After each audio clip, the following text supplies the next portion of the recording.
Shalom, shalom, Yashra'al. Welcome again to Watchmen of the Faith Ministries. My name is Kasada Bar. Now, the title of today's show is going to be called Yahusha and the Virgin Birth, Wolves Among the Sheepfold. All right?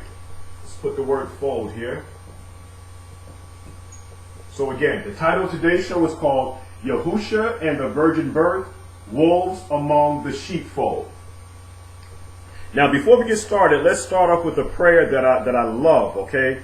It's in 2 Maccabees, and I'm going to be reading from the first chapter, verses 24 to 29, okay? So again, 2 Maccabees, the first chapter, verses 24 down to 29.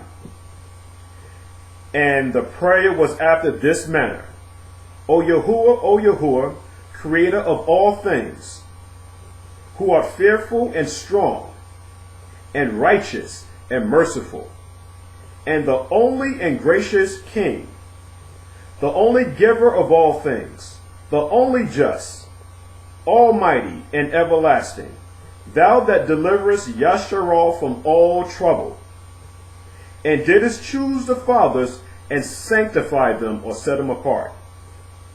Receive the sacrifice for the whole people Yashra'al, or for thy whole people Yashra'al, and preserve thy own portion and sanctify it, and again set it apart.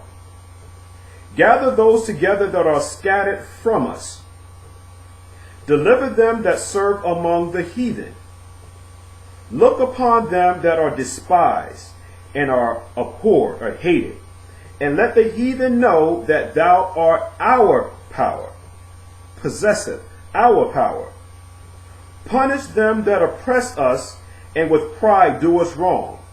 Plant thy people, and that people is the nation of Israel, Yashra'al. So again, plant thy people again is the operative word, in thy holy place, or set apart place, as Moshe has spoken. And the priests sung psalms and thanksgiving.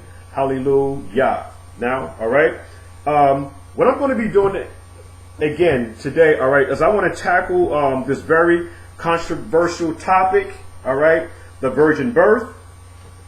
And I have a whole lot of notes here, so I'm going to be going through things a little quick here because I have a lot of notes. I'm going to make sure that I'm able to get everything done in one series, all right? So again, this is a very controversial topic, all right? Whether or not Joseph was intimate with Mary, resulting in the birth of Hamashiach Yahusha. But before we answer this question, let's lay out a few ground rules first. That's going to be very important. Now, those of us that are truly messianic believers in Hamashiach Yahusha must understand that the Messiah, Yahusha, existed from the very beginning, all right? So there's a few ground rules that we have to lay out first so that we can get a better understanding on Yahusha and the virgin birth. Now, the first scripture that I want to go to is the book of Mishlei, all right? The 8th chapter, and I'm going to be reading from verse 22, which is the book of Proverbs. So again, that's the book of Mishlei, the 8th chapter, and I'm going to be reading from, again, 22nd verse down to 36, all right? It says, and Yahuwah possessed me in the beginning of his ways. We're talking about Hamashiach, the Messiah, right? Yahusha. Before his works of old. So I'm going to read it one more time. And Yahusha, or Yahuwah, possessed me in the beginning of his ways. Before his works of old. I, Yahusha, all right, was set up from everlasting, from the beginning, the Reshit, or ever the earth was. When there were no depths, I was brought forth. When there were no fountains abounding with water. Before the mountains were settled, before the hills was I brought forth. While as yet he had not made the earth, nor the fields, nor the highest part of the dust of the world. When he prepared the heavens, I was there. When he set a compass upon the face of the depth, when he established the clouds above, when he strengthened the fountains of the deep, when he gave to the sea his decree, and the waters should not pass his commandment. When he appointed the fountains of the earth, then I was by him, as one brought up with him, and I was daily his delight, rejoicing always before him, rejoicing in the habitable part of his earth, and my delights were with the sons of men. Now therefore hearken unto me, O children of Yashra'al, because this is who we're talking about here. For blessed are they that keep my ways, and the ways are the Torah, which are the instructions on how every man on the planet Earth should be living. All right? So that's how important the Torah, the instructions are. Again, now therefore hearken unto me, O you children, for blessed are they that keep my ways. Hear instructions, and be wise, and refuse it not. Blessed is the man that heareth me, watching daily at my gates, waiting at the posts of my doors. For whoso findeth me, findeth life. All right? So again, Yahuwah, we have Yahusha.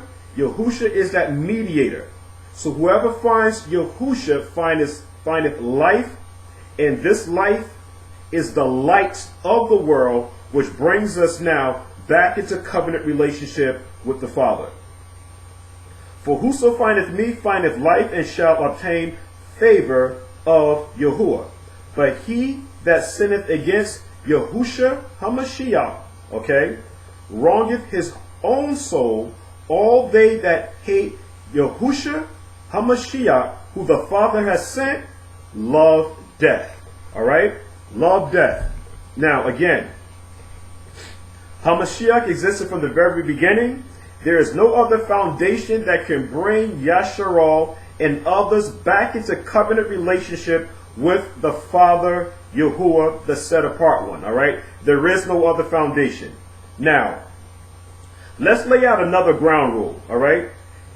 I also want to stress out the point that a salvation plan existed from the very beginning. All right? I'm going to say it again. A salvation plan existed from the very beginning. Now, a plan for Yashra'al to be exonerated of all pending charges, all right, because collectively we were under sin, and we need sinless blood, all right, to properly atone, all right, to bring us back into covenant relationship with the Father. So again, a plan for Yashra'al to be exonerated of all pending charges existed from the very beginning. From the very beginning now. And to prove that, we're going to go to the book of Revelations, the 13th chapter. Revelation, the 13th chapter. And I want to read from, let's go with let's start with verse 5, all right? And I'm going to read down to verse 8. And again, what I'm talking about now is that a salvation plan existed from the very beginning, because what Israel is looking for now is to be exonerated from all her sins, all right? There was a charge placed against the adulterous woman, adultery, and the adulterous woman was supposed to have died. So what we're talking about right now, okay, which is going to be the main word. This is going to be the main word that we're going to have to concentrate in this series here, all right? Which is going to give us a better understanding on whether or not Joseph and Miriam had relations resulting in the birth of the Messiah. What we can't lose focus on is this very important key word here. This word right here is called is sinless blood. All right? This is going to be detrimental to the whole topic or class for today. All right? Sinless blood. Now, the book of Revelations, the 13th chapter, we're reading from verse 5. And there was given unto him a mouth speaking great things and blasphemy, and power was given unto him to continue 42 months, which is 3.5 years. All right. And he opened his mouth and blasphemed against the Father, to blaspheme his name and his tabernacle and them that dwell in Shamayim. And it was given unto him to make war with the saints. So the question should be now, who are the saints? A simple definition for the word saints would be commandment keepers, all right? The saints are the commandment keepers. And it was given unto him to make war with the saints and to overcome them. And power was given him over all kindreds and tongues and nations. And all that dwell upon the earth shall worship him, whose names are not written in the book of the Lamb, slain from the foundation of the world. Now, verse 8 is very important, so I'm going to read it again one more time real slow. And all that dwell upon the earth shall worship him, whose names were not written in the book of life, of the Lamb, slain from the foundation or the beginning or the reshit of the world. So this Lamb that we're talking about is Yahusha HaMashiach. All right? He was slain, okay, from the foundation of the world. So this lets us know right off the bat, as a strong foundation, that a salvation was already laid out for the commandment keepers who keep Torah from the very beginning. Like I said earlier, we must lay out a strong foundation so that we can get a proper understanding on whether or not Joseph and Mary now, all right, had sexual intercourse resulting in the birth of HaMashiach Yahusha. Let's go to 1 Peter. 1 Peter.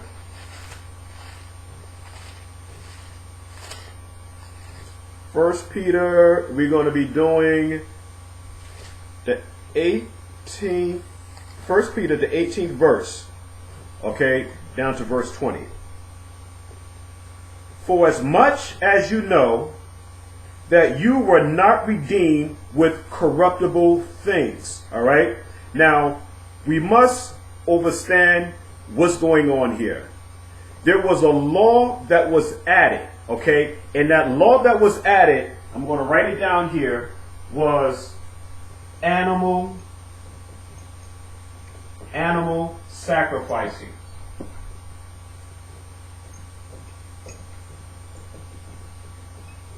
Animal sacrificing was added, okay, as a temporary covering of sin, all right? This was a temporary atonement. Now, I don't want nobody to lose focus here. We're talking about sinless blood. And again, this temporary covering that was given to the nation of Israel was animal sacrificing, all right? This was a temporary atonement covering. Now, let's go back to verse 18 again. For as much as you know that you were not redeemed with corruptible things, all right? As silver and gold from your vain conversations received by traditions from your fathers. But with the precious blood brings us back to sinless blood. All right? Animal sacrificing, all right, this temporary covering that was given to the nation of Israel, all right, this is sin. The animal that was sacrificed, okay, as this temporary covering or an atonement for the nation of Israel, the animals were of sin. Because of the transgression that happened in the Garden of Eden between Adam and Eve, everything became corrupt. So the animals that were being sacrificed as this atonement were of sin. But Yahusha HaMashiach was of sinless blood. All right? So this was makes HaMashiach, the Messiah, so much of a better sacrifice than the blood of animals, goats and bulls. All right? I just wanted to clear that up. And again, I'm drawing a picture, and this word right here again, sinless blood, is going to be extremely important in helping us to get a better understanding on whether or not, again, Joseph and Miriam had intercourse, resulting in the birth of Yahusha HaMashiach. One more time. For as much as we know that we were not redeemed with corruptible things as silver and gold from our vain conversations received by traditions from our fathers, but with the precious blood of Yahusha HaMashiach, as of a lamb without blemish now, and without spot. Verse 20. Who verily was foreordained before the foundations of the world. So again, this also lets us know now that there was a salvation plan, okay, already set in place for the nation of Israel, again, from the very beginning. Verse 20 is very important. Who verily was foreordained, which is talking about HaMashiach, Yahusha, who verily was foreordained before the foundations of the world, but was manifest in these last times for you. Now, verse 20 speaks volume. The Messiah existed from the very beginning. Abraham was not dealing with the Father. Abraham and all the prophets were dealing with HaMashiach, the Messiah. The Messiah was the vessel that the Father was speaking through. All at Mount Sinai, when Moses was told, I am that I am, all of that, okay, was given in increments to the nation of Yashra'al, but that was all Yahusha HaMashiach.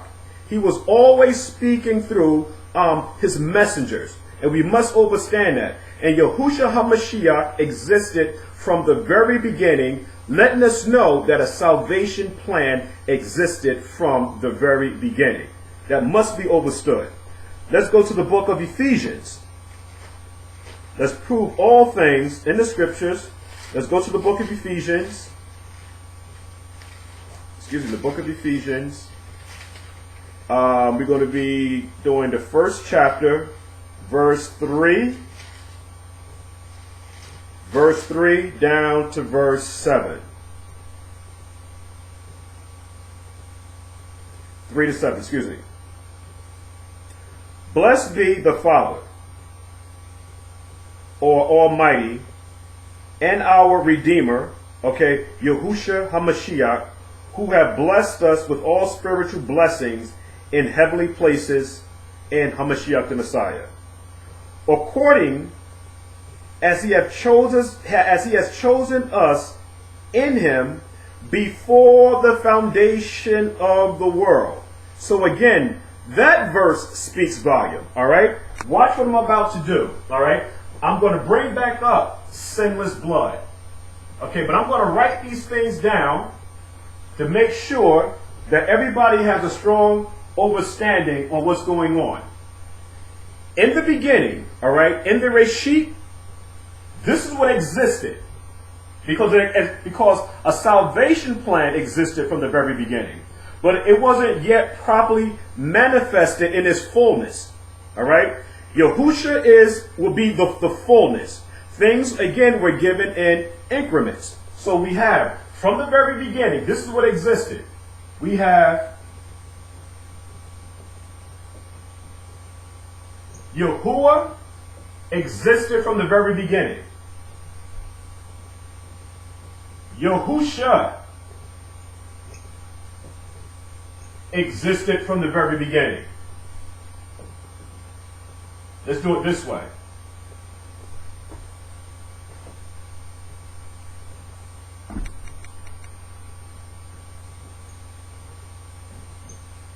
Torah existed from the very beginning. All right? And I just leave a little caption here. All right? Torah existed from the very beginning, which are the instructions. And Yashra'al. Yashra'al existed from the very beginning. This is the Reshit here, all right? This is the body, and all of this existed from the very beginning. Now, I'm going to prove that just by going over the book of Ephesians again, the first chapter. I'm going to read verse 3 down to verse 7 again. Blessed be the Father of our Savior, Yahusha HaMashiach, who hath blessed us with all spiritual blessings in heavenly places in the Messiah, according as he hath chosen us in him before the foundations of the world. Before the foundation of the world. Before the foundation of the world, that we should be set apart. So the nation of Israel has a responsibility as being set apart, because our responsibility is to be that light for the other nations.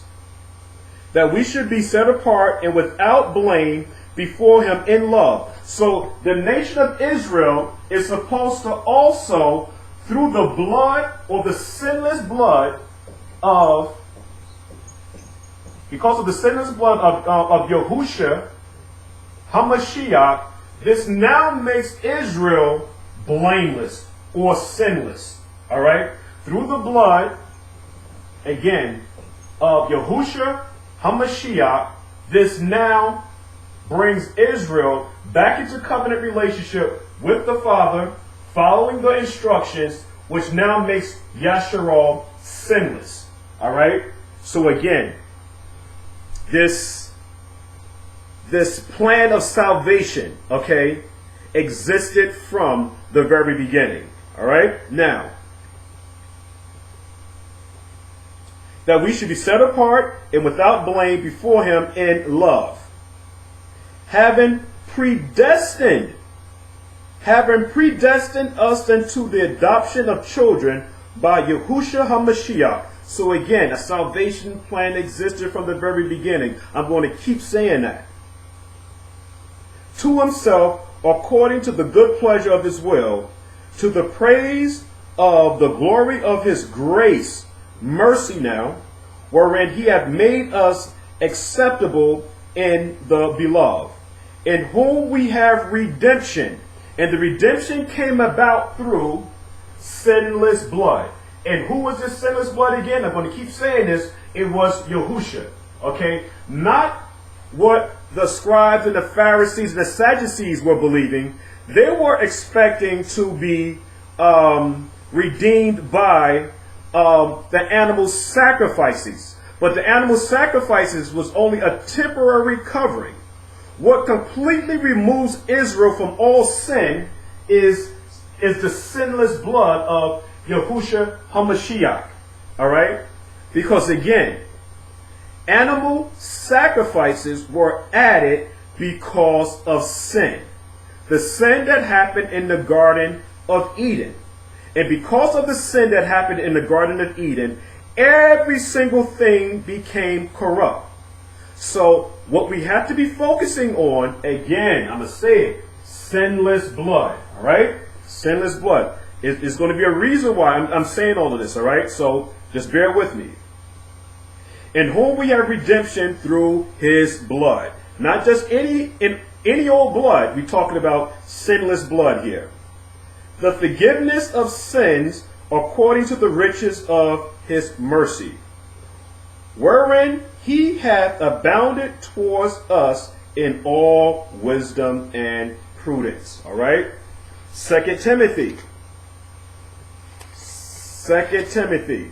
We just want to lay down some foundation here. 2 Timothy. 2 Timothy. I'm going to read from the first chapter, verse 9. Who hath saved us? Okay? And that word saved is going to be very, very important, because it's going to describe, okay, what Yahuwah is going to actually be doing. Okay? What he's going to actually be doing, because these people here, Yashra'al, was in a certain state of a condition, which is sin. So what Israel needed now was a deliverer. Israel needed to be saved. All right, so this word Yahu and this word Shah is going to be very important. Now, there's a lot of controversy that's going on about Shua, and I get into that a little bit later. But dealing with just the preliminaries here, the basics is Yahuwah Shah, which just means Yahuwah saves. So the mission of the Messiah was to save or deliver the nation of Israel from sin. All right, and that sin was adultery, because that's what sin is. All right, Israel started to worship other mighty ones, if we want to say that. Okay, they're not even mighty ones to me. All right, they began to worship nobodies. All right, idols. Let's put it that way. Israel began to worship idols. That's a form of adultery. And we know now, when the bride commits adultery, the sentence is death. So what we need now is somebody to deliver us from that sentence. And that sentence was Yahusha delivered the nation of Yashra'al from that death sentence. All right? Now, we're going to read down to, again, 2 Timothy, the first chapter, verse 9. Who have saved us and called us into and set apart calling, not according to our works, okay, but according to his own purpose and grace, which was given us through Yahuwah or Yahusha HaMashiach before the world began. Now this should be getting self-explanatory by now, all right? We keep saying before the world began. So again, a salvation plan existed from the very beginning, okay? And Yahuwah existed from the very beginning. Yahusha existed from the very beginning. Torah existed from the very beginning. And the bride was chosen from the very beginning. And who is the bride? The bride is the nation of Yashra'al, all right? Now, let's go to the book of Job, all right? I want to beat this home. The book of Job,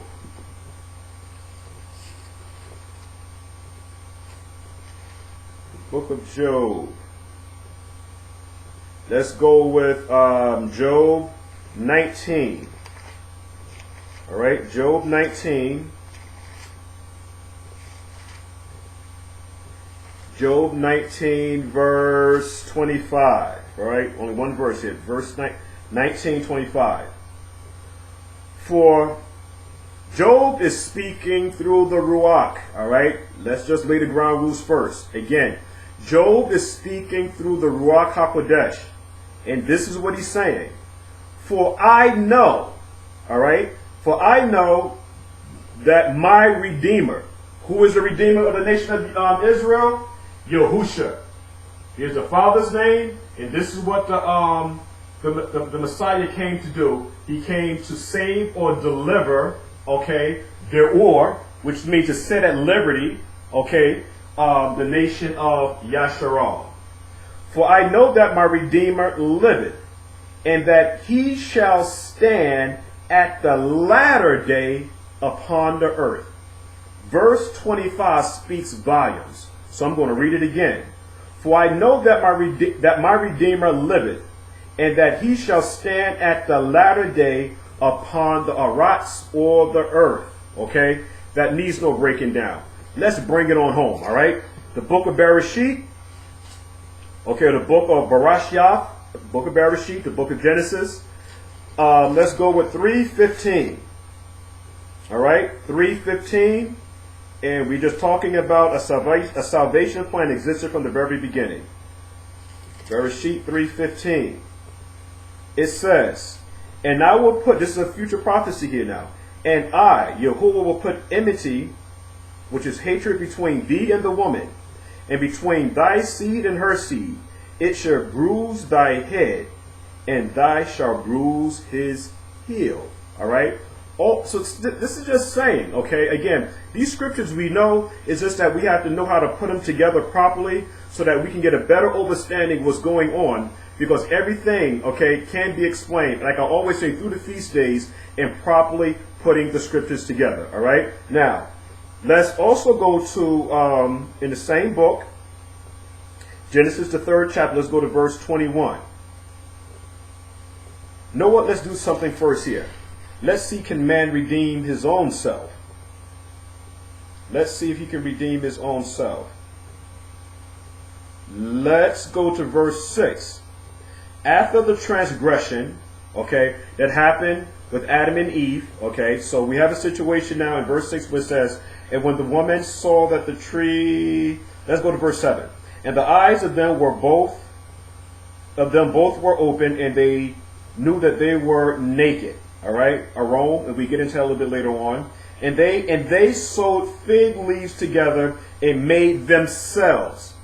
All right, they made themselves apron. Now they were now naked. Okay, and so now they're going to try to cover their own sins. And what they did now is that they sewed fig leaves together and made themselves. All right, they made themselves aprons. And aprons, okay, are kagor, or is a covering. All right, so it's a covering. Now let's go to verse 21.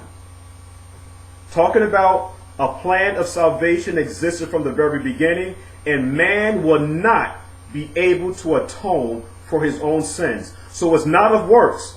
So we see Adam and Eve here now trying to do a work and cover their own sins. But let's see whether or not man can cover, or Adam, which includes both man and woman, can they cover their own sins. Verse 21. Unto Adam also and to his wife did Yahuwah Elohim make coats of skins and clothe them. So this is the temporary covering that we see right here. Because when they tried to do a work and cover their own sins, all right, it wasn't acceptable. Okay, because the Father was able to see it. And so now we see now in verse 21, we see the first animal sacrifice. All right, so we now know that sacrificing, or animal sacrificing, okay, was added because of transgression.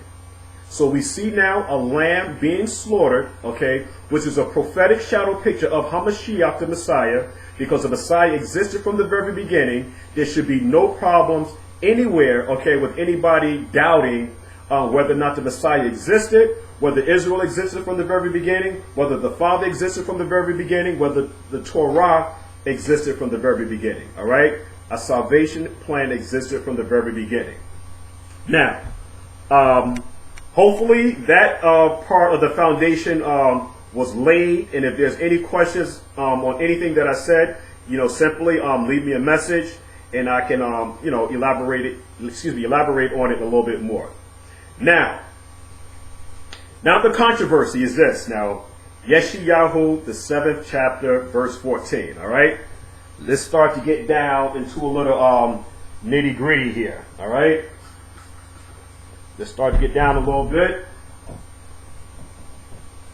Yeshayahu, the book of Isaiah, the 7th chapter, verse 14, is very controversial. What I'm going to be doing, all right, because this topic has been done many times before. And brothers like Jediah, there's another brother who did a breakdown on the virgin birth. I believe his name is Knesset. I have to get back to you, but it's Knesset Jew or something like that, Knesset Israel. He did a real good breakdown on the virgin birth. So you can check out those two videos too that those brothers put out explaining the virgin birth with Konaya and everything like that. They did an excellent breakdown on that. All right. So again, I'm going to be dealing with the controversy in Yeshayahu, the 7th chapter, verse 14. Now, let's lay out a little groundwork here, like we did before.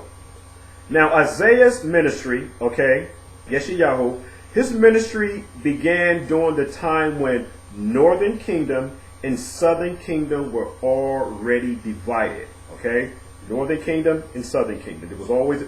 That division had already taken place. Isaiah's ministry ran through 4 important kings in southern kingdom. All right, I'm going to write these names down here. All right, one of them name was Uzziah.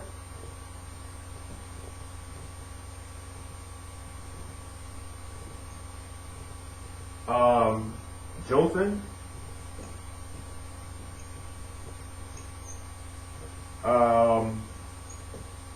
Ahaz is who we're going to be dealing with now, and Hezekiah.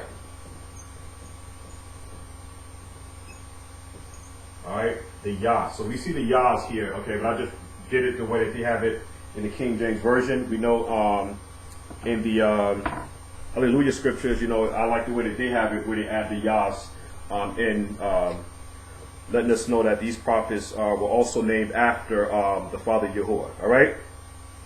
Now, Yeshayahu, the 7th chapter, the 14th verse, the 7th chapter, totally now. It also explains to us that, which is bad. Okay, Northern Kingdom was allied, okay, with Rezin, okay, the king of Syria, in an attempt to overthrow, okay, but not just overthrow Southern Kingdom. In overthrowing Southern Kingdom, what we can't forget now, what would happen if Southern Kingdom is overthrown. All right, this means now that this will be destroying the house of Dawud or Dawid. That's what it would mean now. Daoud or Dawid, that house will be destroyed. Now, according to Scripture, this creates a major problem. This evil act of Peacock, okay, and Rezin, the king of Syria, would then defeat the promise or the prophecy of the coming Hamashiach Yahusha. Now, let's go to 1 Corinthians, all right, the 17th chapter. 1 Corinthians, the 17th chapter, and I'm going to read verse 1 to 15. Okay, I'm going to do this pretty fast here. All right. Now it came to pass as Dawid sat in his house, that Dawid spoke to Nathan the prophet.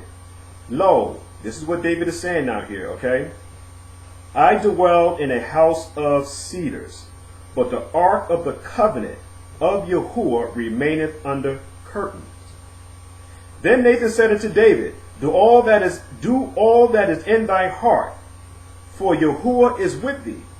And it came to pass the same night that the word of Yahuwah came unto Nathan, saying, go and tell David my servant.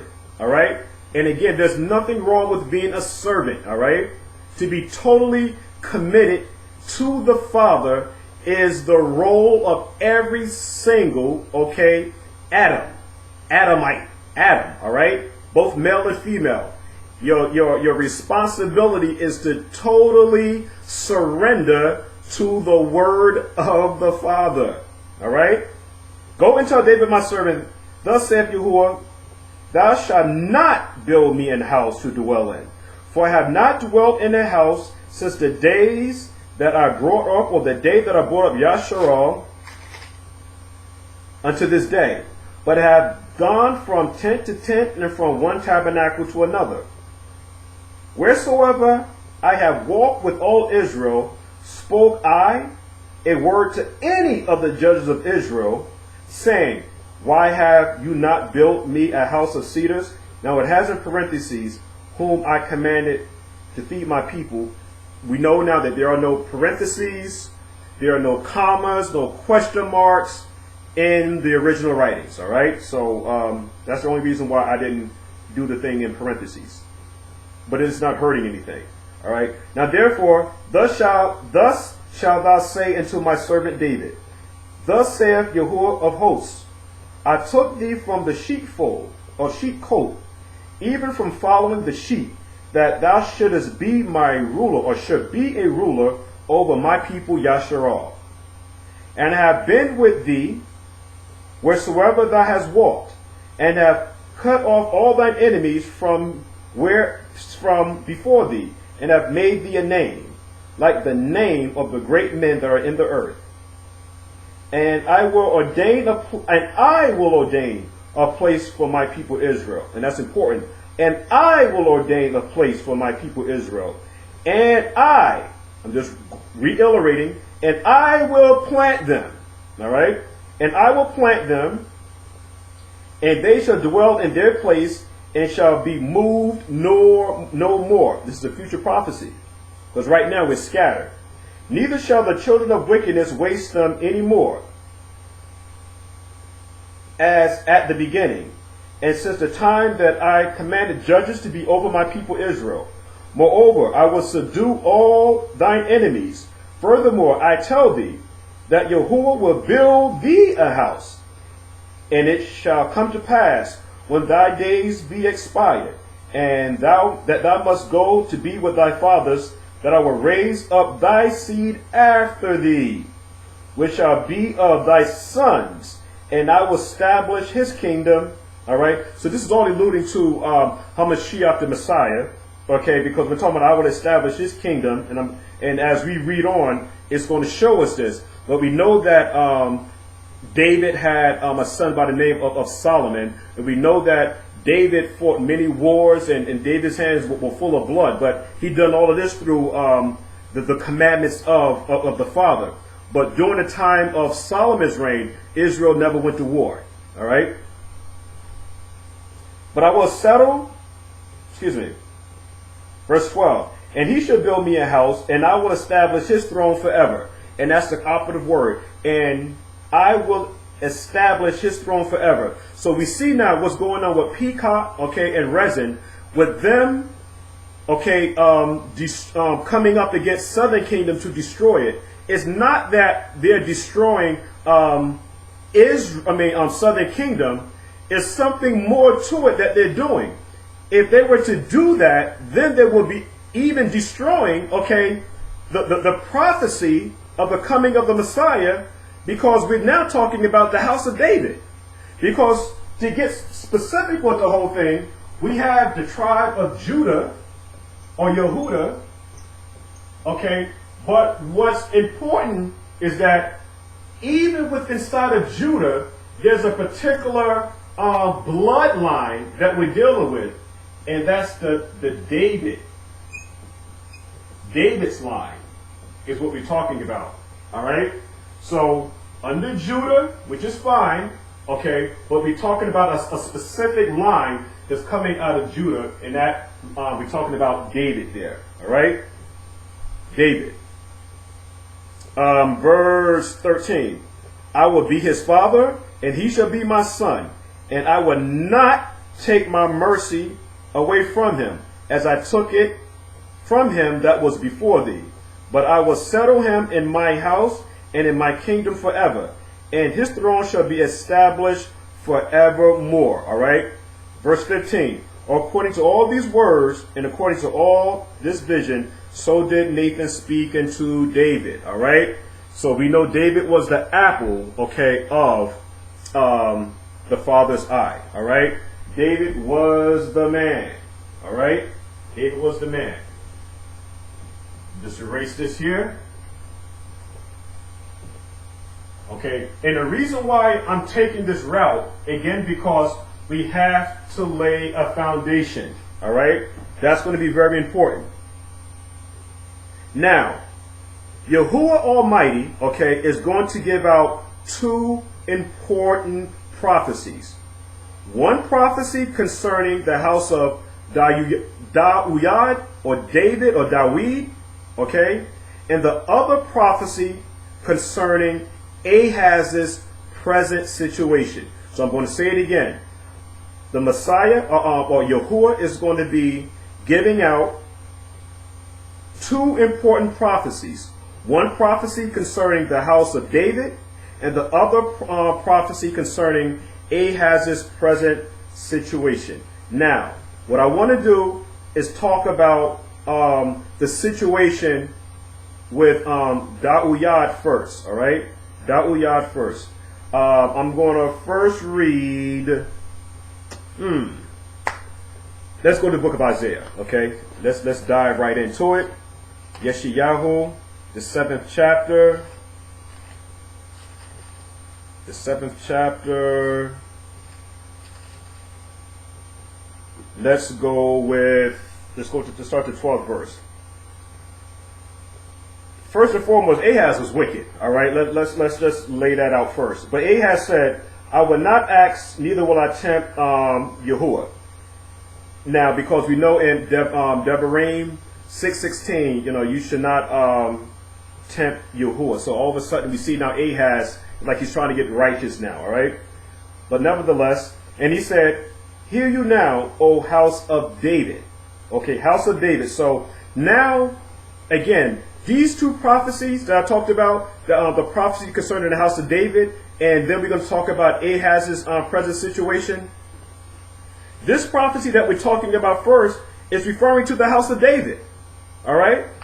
And he said, "Hear now, O house of David, is it a small thing for you to weary me? But will you weary my mighty one also? Therefore, Yahuwah himself shall give you a sign." And then it says, "Behold, a virgin shall conceive and bear a son, and shall conceive and call his name Emmanuel." All right? So, let's look at a few things here. All right? First, let's look at the word sign. All right? Because it tells us now in verse 14 that Yahuwah himself shall give you a sign. All right? So this word sign is going to be very important. Sign or signs. All right? Which is the Hebrew word oof. Oof. All right? Now, let's prove all things. All right? Let's prove all things here, so there'll be no problem. This is Strong's number 226. All right? The Strong's number 226. And the word is oof. All right? Now, I'm going to be reading, okay, the definitions that best fits, all right, the book of Yeshayahu 7:12 to 14. Oof, signs, are attesting of the validity of a prophetic message. All right, so verse 14 now, okay, is a prophetic message. A prophetic message, but they are not the highest or final test of a prophet. He must seek in conformity to past revelation. So we have to be able to now go back to the so-called Old Testament, put everything together, okay, because I talked about before in the beginning, all right, that the foundation was laid from the very beginning. A salvation plan existed from the very beginning for the nation of Israel. I'm going to say it again. A foundation existed from the very beginning for the nation of Israel. And the first prophecy that we're dealing with now is of the house of David. Now, let's go to definition number 12. The first occurrence of the word oof or sign is in Genesis 1:14. All right?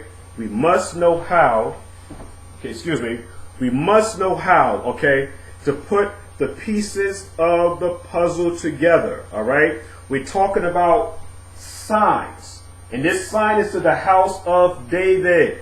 All right? The house of David. Now, let's read, okay, Bereshit 1:14. 1:14.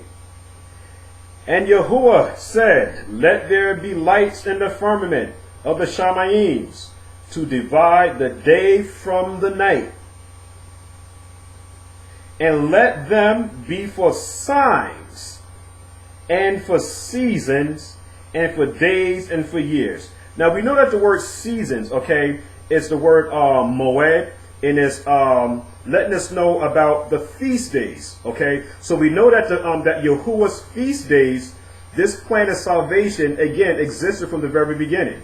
It's all outlined here if we properly read the scriptures from a Hebraic perspective and not a Christian perspective, because a lot of us now, we say that we are Hebrews, all right, and we read the scriptures, but a lot of us are still reading the scriptures from a Christian perspective.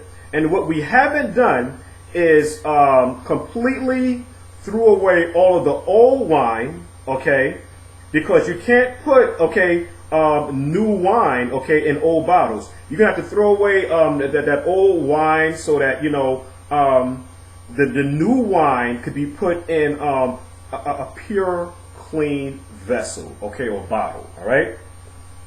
Let them be for signs and for seasons and for days and for years. Now, we know that this word signs is also going to be talking about an appointment, okay, an appointment. Verse 15, and let them be for lights in the firmament of the Shamayim, to give light upon the earth, and it was so. Verse 16 is very important. It can't be underrated. And the Father made two great lights, the great light to rule the day, which is the Shamash, or the sun, and the lesser light, which is Yarach, okay, to rule the night. He made the stars also. Now those stars, that word star is going to be very important. The word star in Hebrew is the word cocoon, all right, cocoon, and we'll get back to that a little bit later. All right, so those stars is going to be very, very important to give us a better understanding of what's going on. So again, the sun and the moon and the stars are for signs, they're for signals, and these celestial objects are located in the Shamayims, which is very important, all right, where they're located at. Now listen to this. The sun, the moon, and the stars make certain constellation formations, all right? The book of Yeshayahu, the 7th chapter, okay, verses 12 to 14, okay, when we go into now the side level of it, we're talking about astrology, all right? Astrology. Again, the moon, the sun, and the stars make certain constellation formations, what we know as the zodiac or the Mazarah, all right? As it is explained to us in the book of Job, the 38th chapter, verse 31 to 33, okay? I just want to verify everything. Let's go back to the book of Job. The book of Job. And let's go to the book, let's go to chapter 38. 38, I'm going to read verse 31, all right? This is no magic. Astrology is in the Bible. It can be found basically from Genesis to Revelation. Okay, I'm just going to let you know that there. Can thou bind the sweet influences of the Pleiades, all right? Or loose the bands of Orion? We talk about a heavenly host here, okay? The heavenly host. Canst thou bring forth Mazzaroth in his season? Or canst thou give Arcturus with his sons? Knowest thou the ordinances of Shamayim? Canst thou set the dominion thereof in the earth? So verse 31 to 33 is extremely important because it lets us know that we're talking about constellations in the Shamayims. And again, the sun, the moon, and especially the stars, they take a certain formation, all right? So when it talks about the virgin, and we're going to get a little bit deeper into that, okay, because the literal meaning of it is fine, but what we're going to do now is dig a little bit deeper and to find out exactly what's going on here. Now again, these formations of the constellations lets mankind know what astrological season we are in. I'm going to say it again. The formations of the constellations now lets mankind know what astrological season we are in. Without a doubt, Yeshayahu, the 7th chapter, verse 14, is referring to the future coming of Yahusha HaMashiach. Now, let's prove this. Let's go to the book of Tehillim, which is the book of Psalms. And we're going to go to the 19th chapter. We're going to read verses 19 to 6.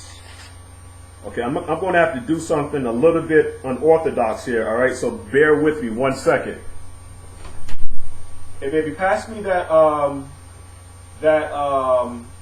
there's a constellation paper on the, right on the printer.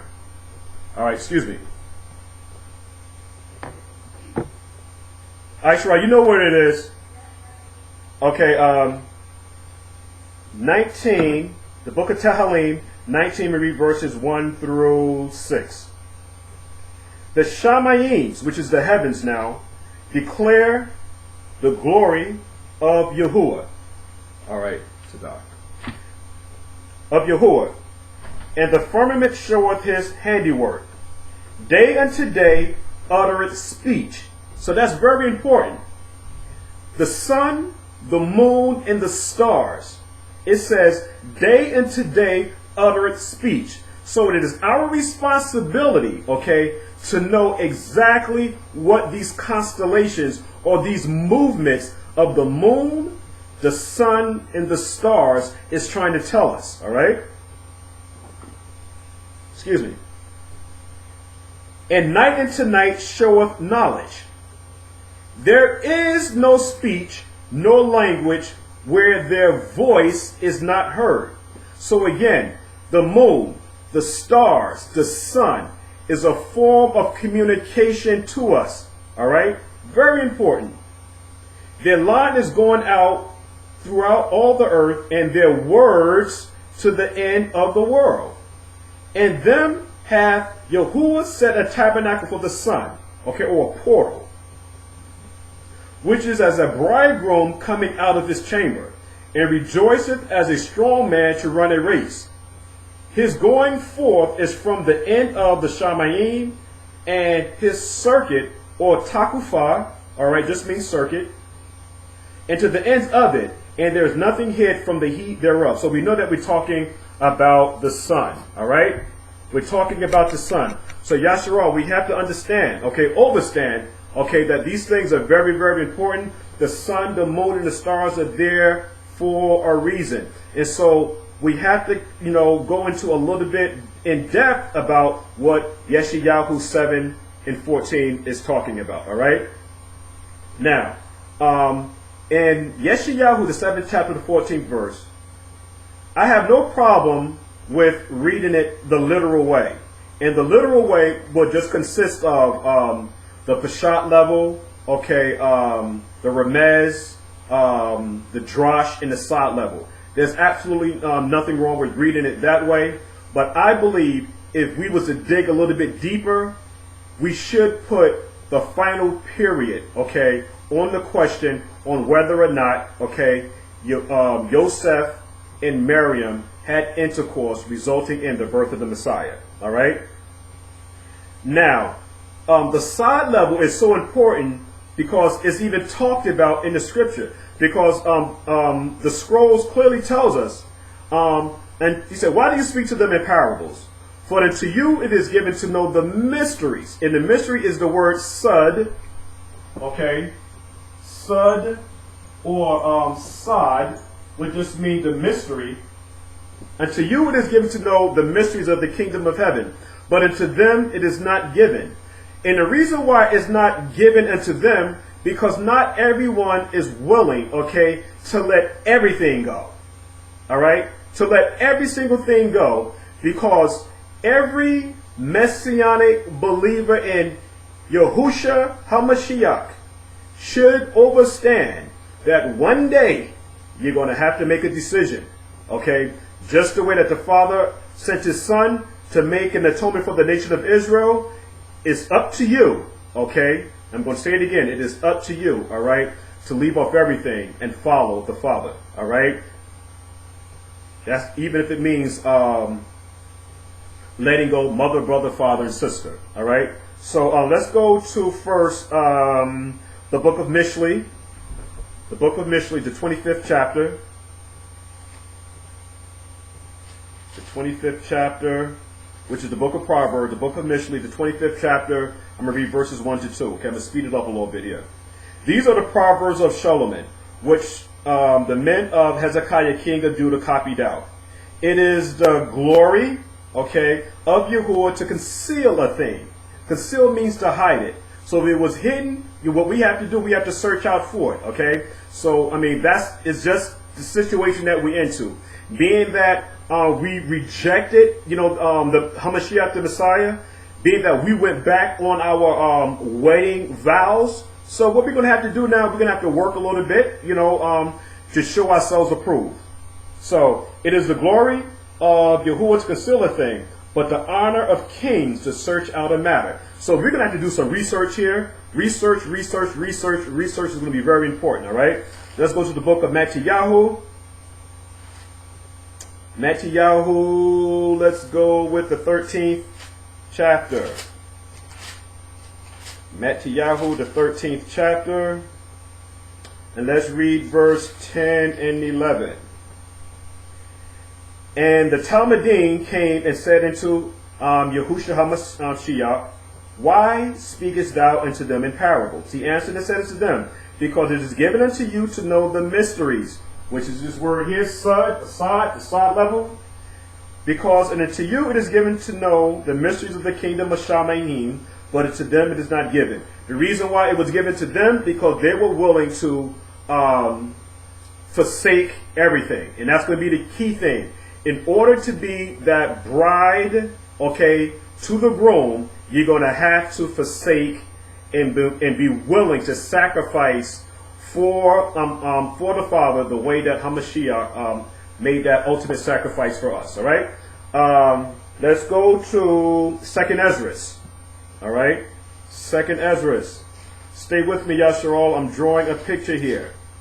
2nd Ezra, the 14th chapter. 2nd Ezra, the 14th chapter, verse read 44 to 48. All right, 44 to 48. And this is talking about Ezra, and it'll be self-explanatory here. All right. In 40 days they wrote 240 books. Some say 904. And it came to pass when the 40 days were fulfilled that the highest spoke, saying, the first that thou hast written, publish openly. Okay, that the worthy and unworthy may read it. But keep the 70 last, that thou mayest deliver them only to such as be wise among the people. So we're talking about the Hakmah, wisdom, all right? That thou mayest deliver them openly to such as be wise among the people. For in them is the spring, okay, of understanding, the fountains of wisdom and the streams of knowledge, okay? And that word spring is very important. We know that we're talking about the spring feast, and we know blessed are they that are part of the first resurrection, okay? We get into that a little bit later, all right? So again, I just wanted to bring that home to let us know that there's nothing wrong with reading the scriptures literally, okay? But there is a message behind, okay, the literal meaning. And when we start to do research, okay, properly, it would clear up a whole lot of problems that we might be having, especially with this very controversial one here, Yahusha and the virgin birth, and whether or not, again, Yahusha had, Yosef had intercourse with Miriam. All right. Now, let's go into a few things here. Let's look at the word behold. All right. The word behold. I still say the same thing. Okay. Hebrew is important. Okay, but you won't be judged on how much Hebrew you know. All right. But at the same time, the more Hebrew you know, the better off you'll be, and it'll give you a better understanding of what's going on in the scripture. Now, when I say the Hebrew, I'm not talking about that One West New York style of Hebrew. I'm not talking about that, all right? That's, we need to deal with, we need evidence, okay, more proof, all right? That was just a foundation, okay? That style of Hebrew that was taught back when I came into Israel back in 1992, okay? But nevertheless, okay, the word behold, that word in Aramaic, this right here would be behold. Okay, that's Aramaic. Now, in Hebrew, it would look like this. All right? or with a slant, all right? But, with a slant, all right? I just wrote it straight up and down. So there's no argument. Let's do it this way. Or you might see it like this, all right? So there's no argument. Some people are real particular. That's no problem. And in the picture graph, you might see it like this.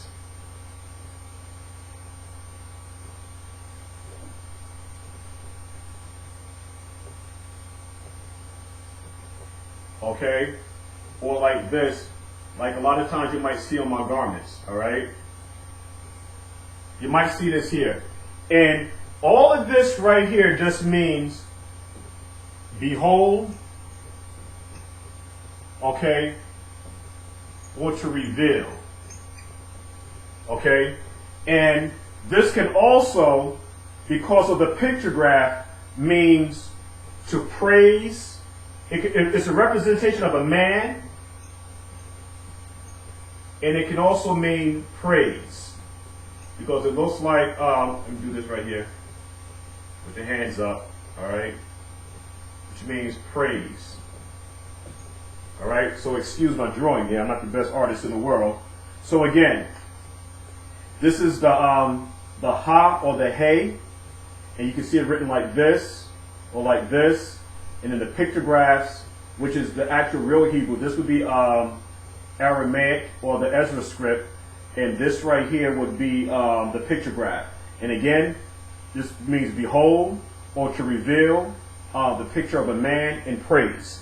So now let's read this the way that it should be read. Let's go back to Hebrews, the 7th chapter. Isaiah, the 7th chapter. The 7th chapter, the 14th verse, where it says, therefore, Yahuwah himself shall give you a sign. Behold, a virgin shall conceive and bear a son, and shall call his name Emmanuel. Let's read this in Hebrew, from a Hebraic perspective.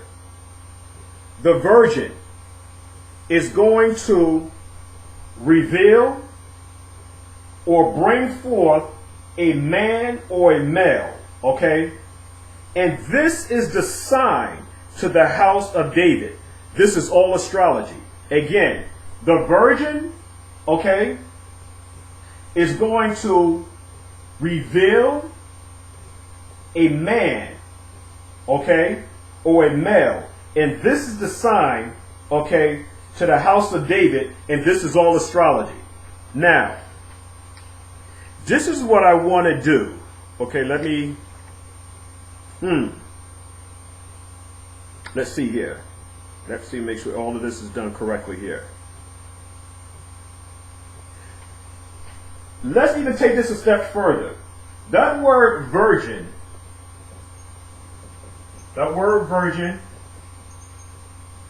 it said, okay, it's the word Alma. I have no problem with that. That's what it says, Alma. That word, the word virgin in Hebrew is the word, let me see if I can still, that's not wrong, it's Bethula. Bethula. Okay? Now, being that we're talking about astrology here now, all right?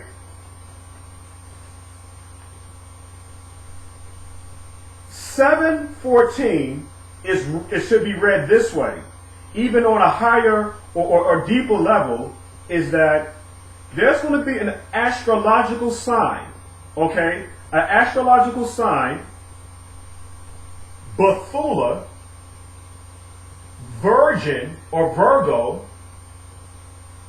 and this astrological sign is going to be a revelation or revealing a man. So when we read 7:14, which is therefore Yahuwah himself shall give you a sign, there's going to be an astrological sign, okay, where in the heavens, where there's going to be a formation, okay, of the stars revealing a man, okay, and the astrological sign is going to be, as we know it today, virgin, and that word virgin in Hebrew is the word Bethula, but that word Alma is also attached to the word virgin. Because what's happening now is that the word Alma is describing the damsel. Okay? It's letting us know what her, what's the word I'm looking for? Her state of chastity, whether she's a virgin or not. This word, again, Alma, is almost synonymous, almost always synonymous with the word virgin. As we see in the book of Bereshit, the 24th chapter, I believe it is, with Isaac and Rebekah. Okay, the woman is called a damsel.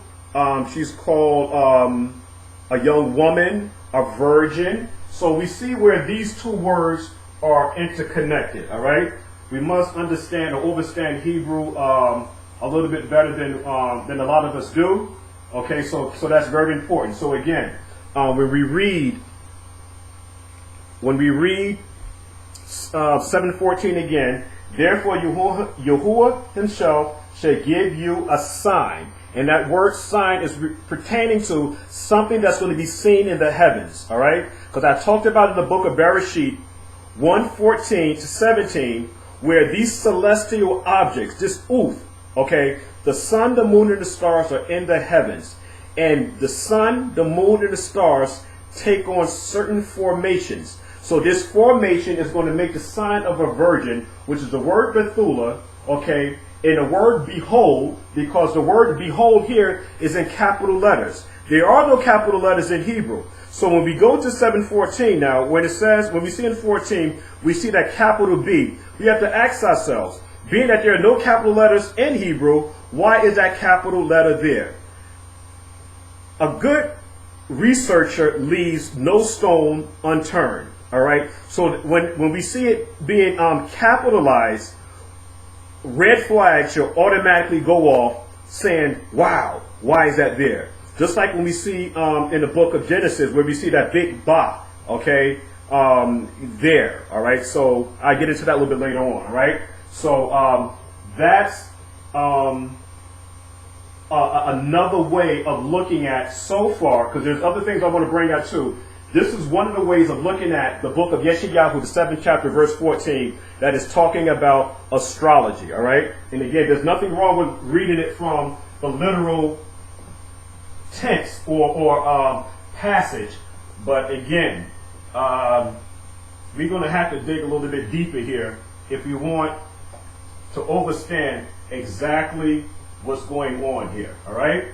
Now, let's go a little bit further with this here. We're still talking about the book of Yeshayahu 7:14, all right?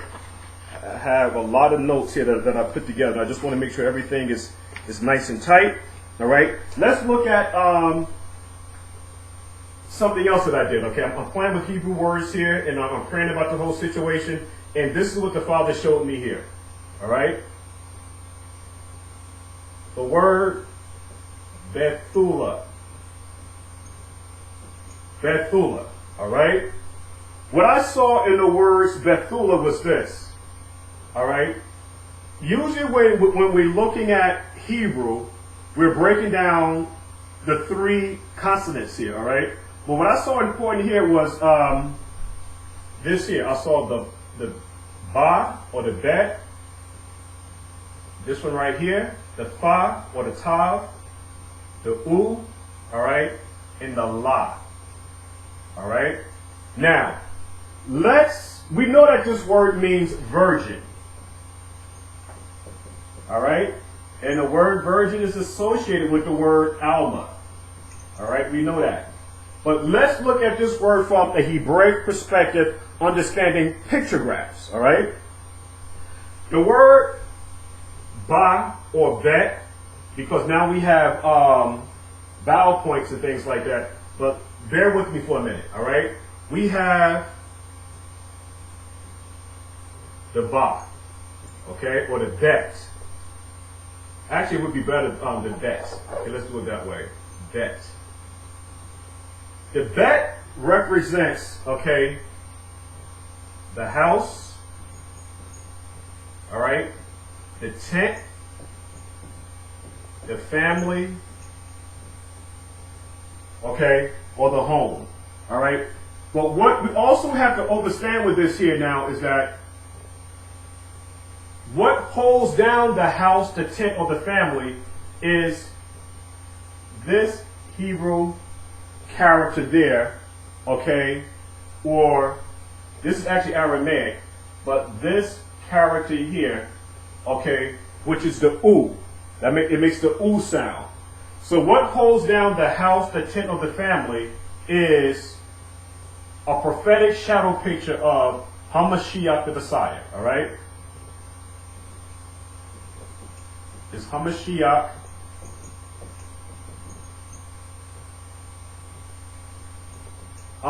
the Messiah, all right? The next character I want to deal with is the, and this is the, this would be the Ba, or this can be the Ba here. All depends where you want to put the vowel point. All right, so that's the Bet. The next one is the Fa or the Tav. Okay, so I'll just write that down here. The Fa or the Tav. All right, and that just simply means the mark, the sign,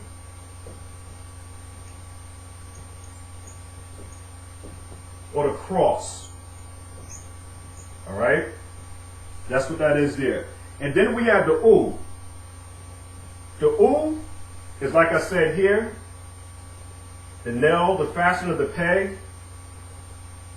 And that's the U in Aramaic writing, all right? So the U is the nail, the fastener,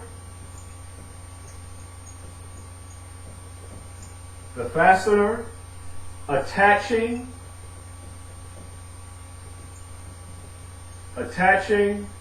and secure. Okay? This is what this is in the picture graph. And then we have the La. All right? The La. The La, okay? But just simply, and this is in the Aramaic.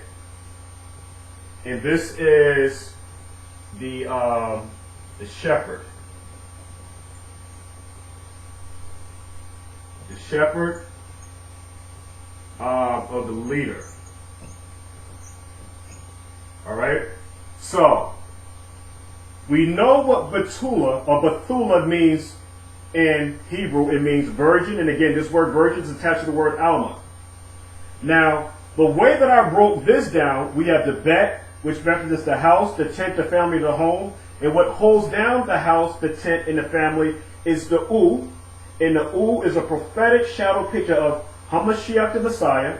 And then we have the Tav or the Fa, which represents the sign, the mark, or the cross.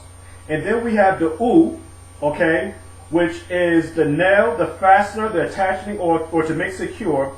And then we have the Lamed, which is the shepherd or the leader. So how do we read all of that together? Now, when we put all this together, this is how this is read. Behold the house, the tent, the family of the house. There will be a sign, okay, a sign, a mark, or a cross, attaching, okay, because that's what the U is, attaching and securing the leader, which is the Lamed, the leader, and that leader is Hamashiach the Messiah. So again, the way that this word Bethula is read from the pictographs would be, behold, the house, the tent, the home of the family. There will be a sign, a mark, or a cross, attaching and securing the leader, who is the shepherd. And so the question is, who is the shepherd? Throughout the scriptures, especially in the book of Yohanan, we always see that Yahusha is the good shepherd.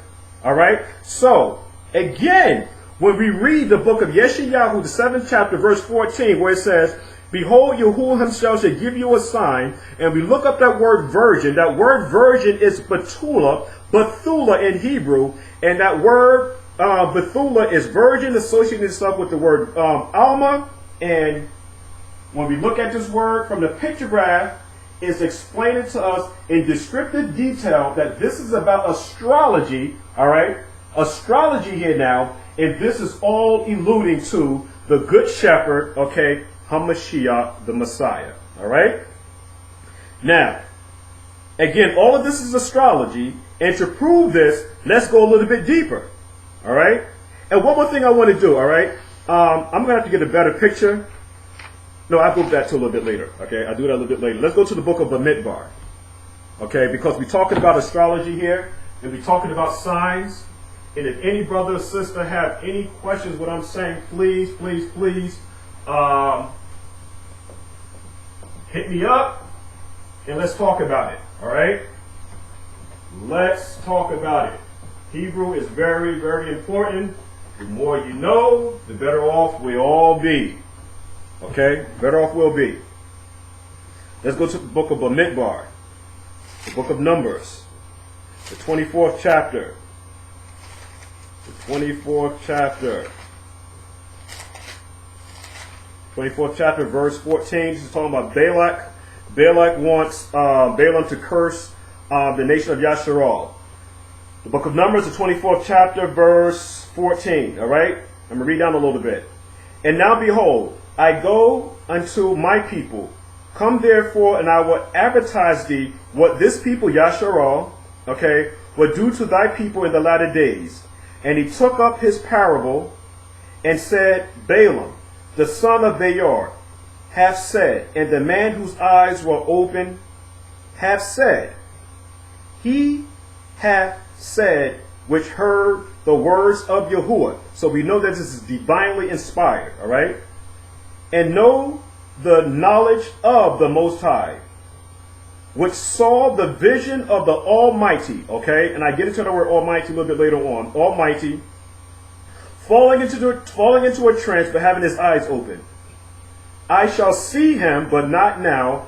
I shall behold him, but not near. There shall come a star out of Jacob, and a scepter shall rise out of Israel, and shall smite the corners of Moab, and destroy all the children of Sheth. Now, when it says, I shall see him, but not now, so he's talking about in the future. I shall see him, but not now. I shall behold him, but not near. There shall come a star. That word kakum, that word star is talking about a certain formation of a constellation in the heavens that we know as Virgo, Bethula, okay? Again, a star should come out of Jacob.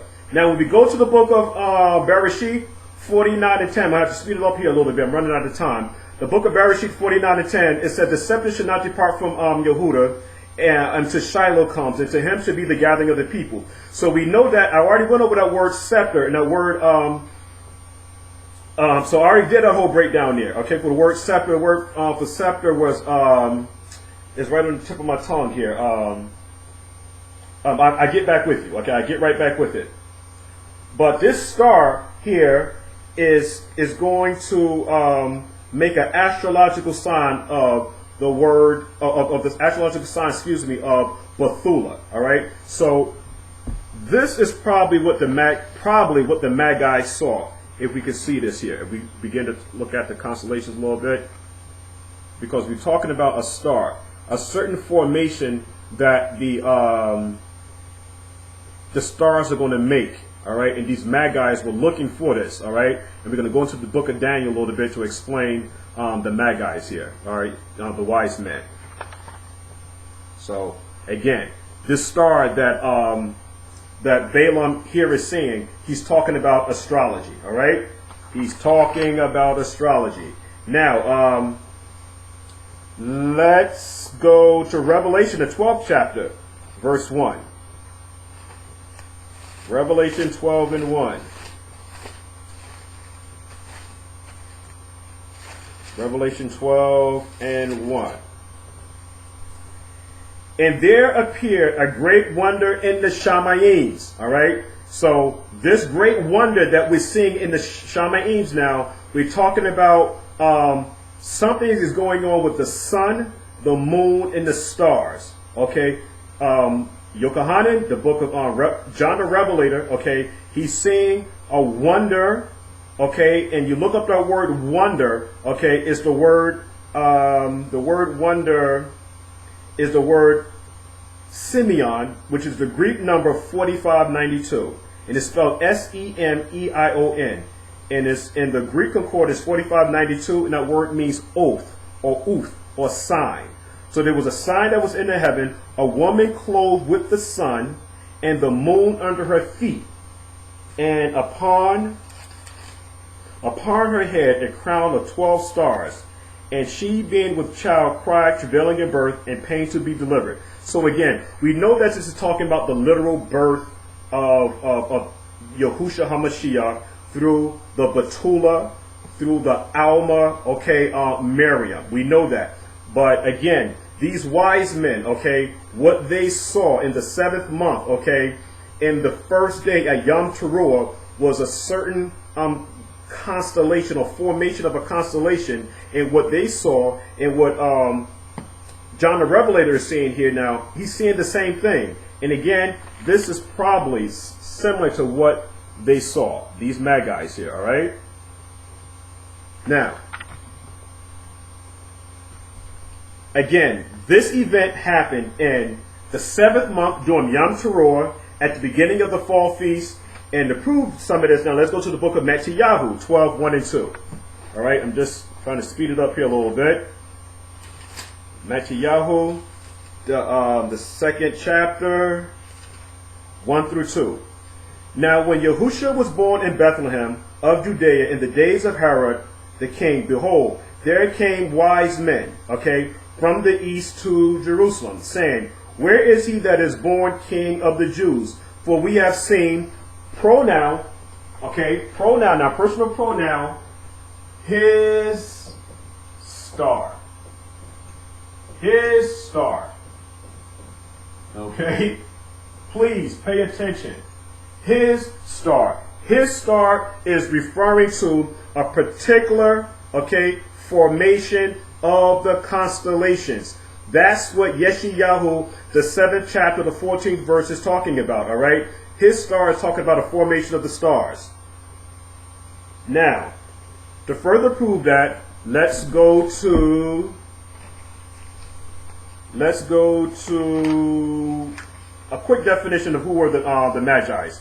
The Magi's were an elite group of astrologers trained by Daniel, okay, to have a complete understanding of the constellations that would describe in the future generations of Magi's, okay, the coming of Hamashiach, the Messiah. This is the reason why his star is very important. When we read the book of Daniel, okay, we should already know now is that Daniel was a very wise man, okay, and he taught the Magi's, and there's a whole lot of history with that, but again, I'm running out of time here, so I might have to do a part 2 to this, all right? But again, Daniel taught those Magi's during Israel's siege, okay, and again, this was an elite group, and they just passed the information on because Daniel saw and knew that in the latter days, Yahusha HaMashiach would stand. So these Magi's here, they took this information that Daniel had gotten from the angel Gabriel. He taught them. They passed it on from generation to generation to generation. So when we go to the book of Matthew now, the 2nd chapter, these guys were the descendants of those Magi's, okay, that Daniel taught during the time of the captivity of Israel and Babylon, all right? Now,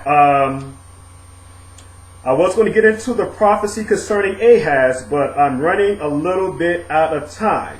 So what I want to do is go back into a key word that I had talked about earlier, all right?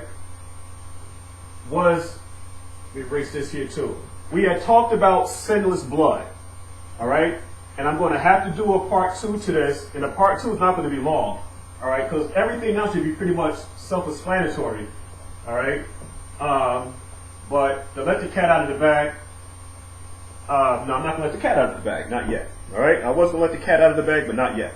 Now, like I talked about earlier, okay, we have talked about sinless blood, okay? Now, the proper atonement for sins, and we know that what is sin? Sin is transgression of the law, 1 John 3 and 4. So what we're looking for here now is sinless blood, all right? sinless blood. That's going to be the key. The blood of goats and bulls is not sufficient, all right? That's only a temporary covering. What we're looking for is sinless blood. Point number one. Point number two. Both Joseph and Miriam now were of the offspring of fallen Adam and Eve. That's going to be key. Again, both Joseph and Miriam were the offspring of fallen Adam and Eve. This is the reason why Moshe could not make an atonement for Israel in the wilderness. When you go to the book of Shemot, the 32nd chapter, 30 to 33, because remember, Moses wanted to make an atonement for the nation of Israel, okay? But Moses could not have been that atoning sacrifice because Moses was also a descendant of fallen Adam and Eve, all right? Now, Isaac could not be a sacrificial atonement because Isaac was a prophetic shadow picture of HaMashiach the Messiah. But Isaac was also a descendant of fallen Adam and Eve. So he couldn't be that perfect sacrifice. And that's in Genesis the 22nd chapter, verses 6 to 13.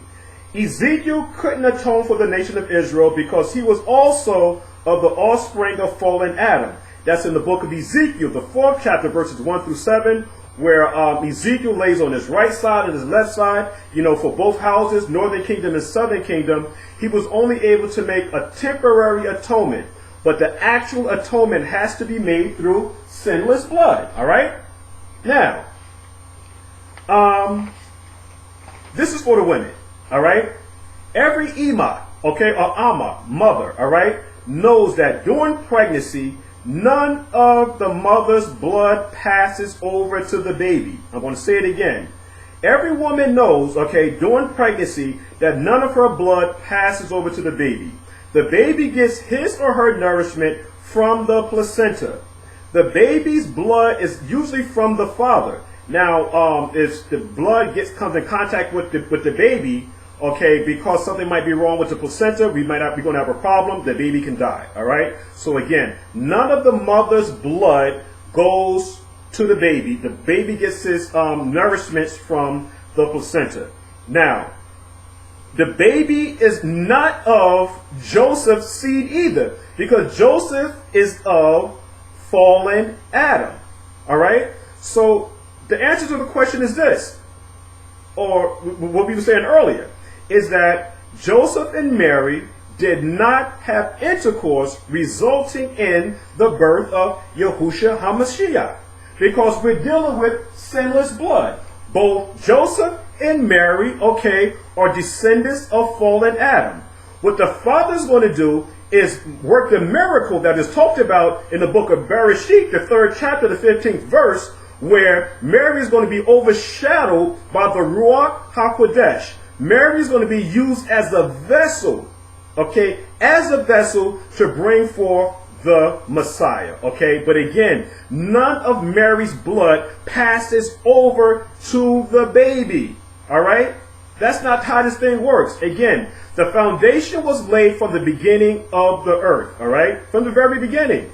Simple and plain as that. Now, to get a better understanding of that now, when we go to the book of Yeshayahu, the 9th chapter, verse 7, there's a rule in Hebrew, okay? And the rule is this. When you see, the word is, first of all, let's do it this way. The word that I'm going to be dealing with is the word la marba. La marba, or la marbe. La marbe. When you look at this word here now, what we notice now is that this right here, oh, that's too long. That's a mem, okay? That's a mem. But when we look at the word la marbar, okay, at the beginning of the word, we have a closed mem. A closed mem.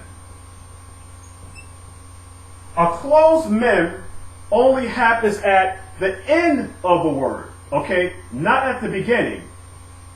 This mem Okay, but write another mem, all right? A little bit better than that. The open mem happens at the beginning of a word and the middle of a word, not at the end of a word. That's just basic Hebrew grammar. The mem happens only at the end. But we have a situation now where we have a closed mem, okay, at the beginning. Now, let's go a little bit more into this, okay? Because this is going to be very, very important and also helping us to understand, okay, la marbar, which just means increase.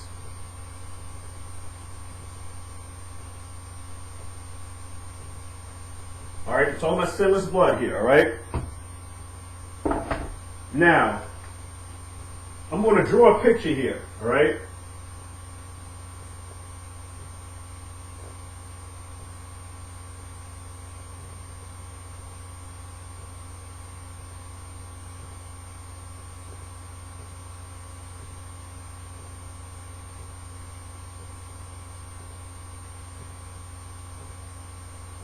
Okay, this is a picture of a pregnant woman, all right? Now,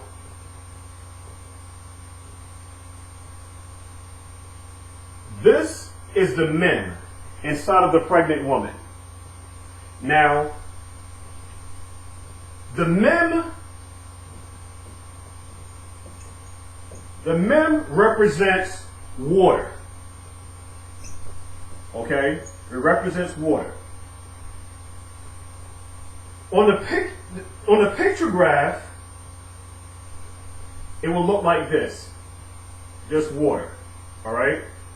Now, the word water in Hebrew is like this. Mayam.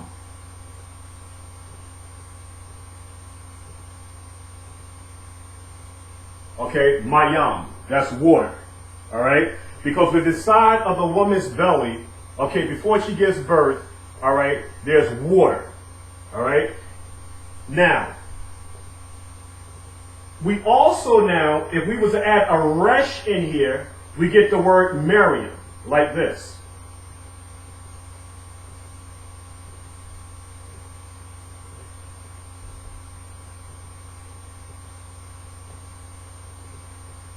Miriam, closed mem. All right? Now also, the word Emma is associated with mother. Why? Because the Emma, the woman that's pregnant, has water in her belly. All right? But prior to this, she had a closed mem, meaning that she was a virgin. All right? Which goes back into the word again, Bethula, okay, or Alma. Now, what's interesting about this now is that when we have the mem, which represents water, or because this woman is now pregnant, because again, we're looking at the literal meaning of it, and we're also looking at this from an astrological perspective. The mem means water, and this is mayam. We have the open mem at the beginning and the closed mem at the end. And then we added the resh, okay, which is Miriam, okay, which is the mother of Yahusha. And we have the word Emma, okay, which means mother, okay, letting us know that there's an association with the word mother and water. Now, what's also interesting too now is that in the Hebraic numerical value of water is the number 40. Okay? 40.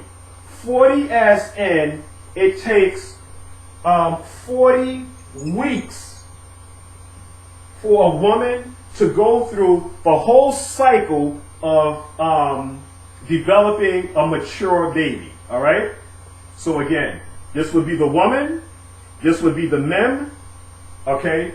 This represents this opening in the mem represents, okay, the birth canal. Okay? And so when it's time for the baby to be delivered, okay, the water breaks, okay, and when the water breaks during that time, we're usually at 40 weeks, okay, and so now the mother, okay, brings forth, okay, a male child, and the woman that brought forth the male child was Miriam, okay, so it should be almost self-evident now what's going on here now. We can't lose what Yeshayahu, the 7th chapter, the 14th verse, this is referring to Yahusha HaMashiach. Now, to prove this, let's go to my last scripture. Then I'm going to have to do a part 2 to this, all right? Because I hate rushing like this.